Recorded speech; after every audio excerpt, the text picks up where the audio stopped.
Assalamualaikum warahmatullahi wabarakatuh. Bagaimana kabarnya hari ini? Semoga selalu sehat dan selalu semangat belajar. Ya, jadi hari ini merupakan pertemuan yang kedua. Kita akan membahas materi bab 3. Tetapi sebelum lanjut pada pembahasan hari ini, kita review kembali ya materi yang kemarin sudah kita pelajari, yaitu tentang aurat. Ya, jadi kemarin sudah dibahaskan apa itu aurat. Aurat itu merupakan batas minimal tubuh dari seseorang yang harus ditutupi atas perintah Allah Subhanahu wa taala. Dan di situ kemarin juga dijelaskan apa itu makna jilbab, berbusana muslim, dan juga kemarin sudah dijelaskan apa itu fungsi-fungsi pakaian, yaitu sebagai melindungi tubuh, melindungi tubuh, juga penutup aurat, dan juga perhiasan dan juga keindahan. Ya, dan juga kemarin sudah dijelaskan kan batas aurat dari laki-laki dan juga perempuan. Apa masih ingat? Ya, jadi kalau batas aurat bagi laki-laki di sini antara lutut dan pusar, dan batas aurat bagi perempuan yaitu seluruh tubuh kecuali telapak tangan dan muka atau wajah. Ya, jadi kita akan masuk pada bab berikutnya. Baiklah, hari ini kita akan membahas bab 3, yaitu tentang mempertahankan kejujuran sebagai cermin kepribadian. Tetapi sebelum pelajaran dimulai, mari kita berdoa terlebih dahulu. Berdoa dimulai. Bismillahirrahmanirrahim. Raditu billahi robba wa bil islami dina wa bi muhammadin nabiyya wa rasula. Rabbi zidna ilma warzuqna fahma. Amin ya rabbal alamin. Baiklah, selanjutnya di sini saya akan membahas beberapa sub tentang jujur, yaitu yang pertama ada pengertian jujur, yang kedua ada pembagian jujur, yang ketiga ada ayat Al-Quran tentang jujur, yang keempat hadis tentang perilaku jujur, yang kelima manfaat dan hikmah perilaku jujur, dan yang terakhir menerapkan perilaku jujur dalam kehidupan sehari-hari. Baiklah, kita masuk pada sub pertama, yaitu pengertian jujur. Kata jujur dalam bahasa Arab semakna dengan as-sidqu atau siddiq, yang berarti benar, nyata, atau berkata benar. Dan menurut istilah jujur atau as-sidqu bermakna yang pertama, kesesuaian antara ucapan dan perbuatan. Jadi antara ucapan seseorang dengan perbuatannya itu sama. Lalu yang kedua, kesesuaian antara informasi dan kenyataan. Jadi apa yang terjadi itu sesuai dengan fakta. Lalu yang ketiga, ketegasan dan kemantapan hati. Dan yang terakhir, sesuatu yang baik yang tidak dicampuri kedustaan. Jadi jujur di sini merupakan sikap seseorang yang menyatakan sesuatu dengan sesungguhnya secara benar dan apa adanya, tidak menambah-nambahkan ataupun menguranginya. Lalu di sini ada pembagian sifat jujur. Yang pertama ada sid al-qalbi, yang artinya jujur dalam niat. Jadi tidak ada dorongan seseorang dalam segala tindakan dan gerakannya selain dorongan karena tujuannya kepada Allah Subhanahu wa taala. Lalu yang kedua ada sidq al-hadis, yang artinya jujur dalam ucapan. Jadi menyatakan sesuatu itu dengan sesungguhnya, dengan yang sebenar-benarnya, tidak menambah-nambahkan pembicaraan tersebut ataupun tidak menguranginya.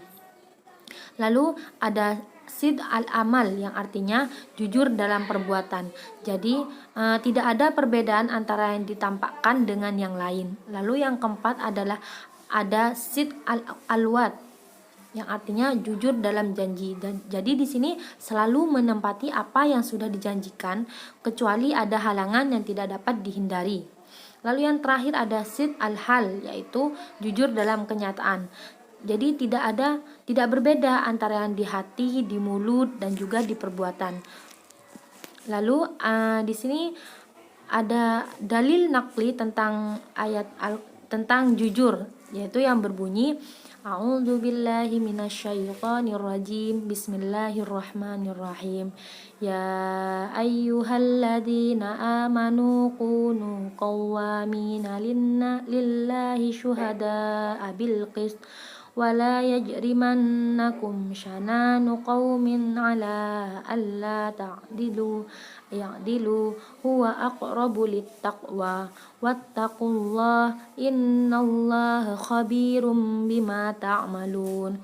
Yang artinya, hai orang-orang yang beriman, hendaklah kamu jadi orang-orang yang selalu menegakkan kebenaran karena Allah, menjadi saksi dengan adil, dan janganlah sekali-kali kebencianmu terhadap sesuatu kaum mendorong kamu untuk berlaku tidak adil. Berlaku adillah, karena adil itu lebih dekat kepada takwa, dan bertakwalah kepada Allah, sesungguhnya Allah Maha mengetahui apa yang kamu kerjakan. Nah, di sini kandungan dari ayat ini yaitu surah Al-Maidah ayat 8. Yang pertama, Allah memerintahkan untuk orang-orang yang beriman untuk melaksanakan semua aktivitas dengan penuh kecermatan, kejujuran, dan keikhlasan hanya karena Allah. Lalu yang kedua, ketika seorang muslim menjadi saksi, prinsip keadilan harus ditegakkan walaupun akibatnya akan merugikan diri sendiri. Dan yang ketiga, jangan sampai ada rasa kebencian kepada siapapun. Lalu di sini juga terdapat Quran surat At-Taubah ayat 9 surah 119 yang berbunyi, A'udzubillahi minasyaitonirrajim. Bismillahirrahmanirrahim. Ya ayyuhalladzina amanu taqullaha wa kunu ma'as shadiqin. Yang artinya, hai orang-orang yang beriman, bertakwalah kepada Allah dan hendaklah kamu bersama orang-orang yang benar. Kandungan surat At-Taubah ayat 119 di sini yang pertama yaitu sebagai orang beriman harus tetap berada pada lingkup takwa. Lalu yang kedua, melarang setiap muslim agar tidak bersama, bergaul, dan bersikap tidak jujur. Dan yang ketiga, senantiasa kita tidak boleh berdusta karena ini merupakan akhlak yang tercela. Lalu di sini juga terdapat hadis tentang perilaku jujur, yaitu Bismillahirrahmanirrahim. An Abdillah bin Mas'ud radhiyallahu an qala Rasulullah sallallahu alaihi wasallam, alaikum bis-sidqi fa inna sidqa yahdi ilal bir wa innal birra yahdi ilal jannah wa ma yazalur rajulu yasduqu wa yataharra sidqa hatta tuktaba indallahi siddiqan wa iyyakum wal kadzaba fa innal kadhiba yahdi ilal fujur wa innal fujura yahdi ilan nar wa ma yazalur rajulu yakdzibu wa yataharral kadhiba hatta yuktabu indallahi kadhiba. Yang artinya diriwayatkan dari Abdullah bin Mas'ud radhiyallahu an, Rasulullah shallallahu alaihi wasallam bersabda, hendaklah kamu berlaku jujur karena kejujuran menuntutmu pada kebenaran dan kebenaran menuntutmu ke surga, dan senantiasa seseorang berlaku jujur dan selalu jujur sehingga dia tercatat di sisi Allah Subhanahu wa taala sebagai orang yang jujur. Dan hindarilah olehmu berlaku dusta karena kedustaan menuntutmu pada kejahatan dan kejahatan menuntutmu ke neraka. Dan seseorang senantiasa berlaku dusta dan selalu dusta sehingga dia tercatat di sisi Allah sebagai pendusta.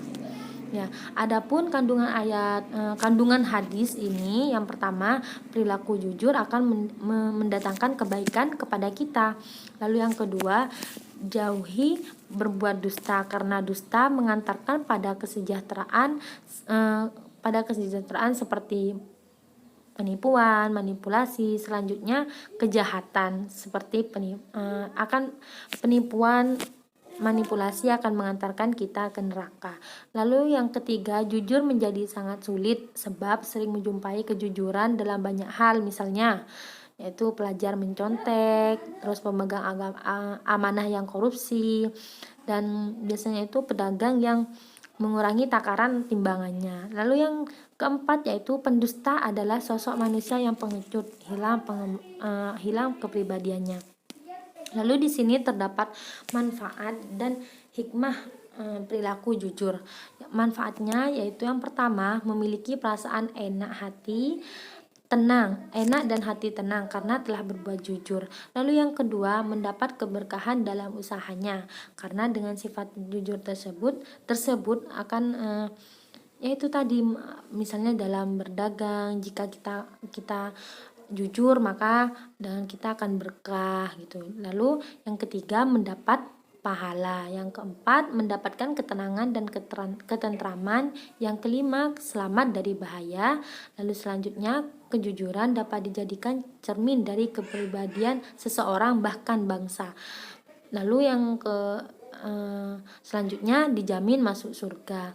Dan yang terakhir, dicintai oleh Allah dan Rasulnya serta disenangi oleh manusia. Lalu hikmah perilaku jujur di sini. Di sini ada hikmah bagi diri sendiri, bagi orang lain, dan juga bagi bangsa. Yang bagi diri sendiri itu kita akan semakin dipercaya oleh orang lain karena amanah dan jujur.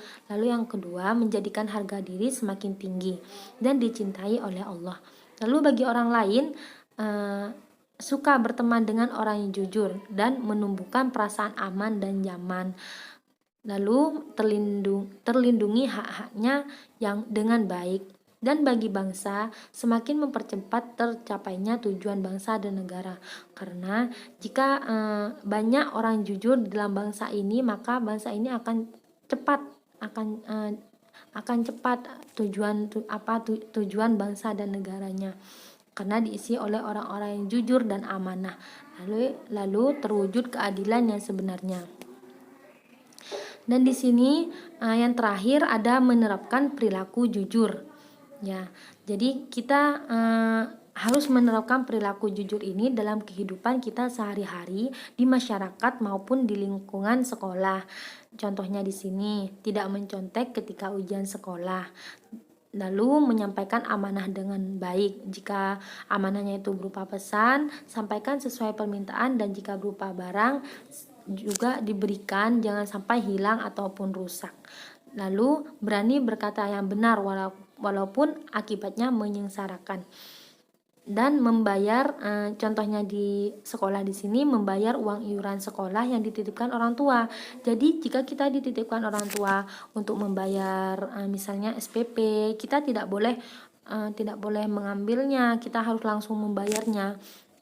Karena itu merupakan amanah dan kita itu harus jujur, harus memegang amanah tersebut. Dan di sini biasanya ini yang paling terjadi, yaitu mengembalikan uang sisa membeli buku kepada orang tua. Jadi jika kita meminta uang kepada orang tua, jika ada uang lebih jangan dibuat jajan. Jadi kita harus kembalikan kepada orang tua. Ya, jadi mungkin hanya itu pembelajaran hari ini. Semoga bermanfaat dan jangan lupa belajar. Mari kita tutup pembelajaran pada hari ini dengan membaca basmalah dan doa. Bismillahirrahmanirrahim. Subhanakallahumma wa bihamdika asyhadu an la ilaha illa anta astaghfiruka wa atubu ilaik. Walhamdulillahi rabbil alamin. Terima kasih. Jangan lupa jaga kesehatan.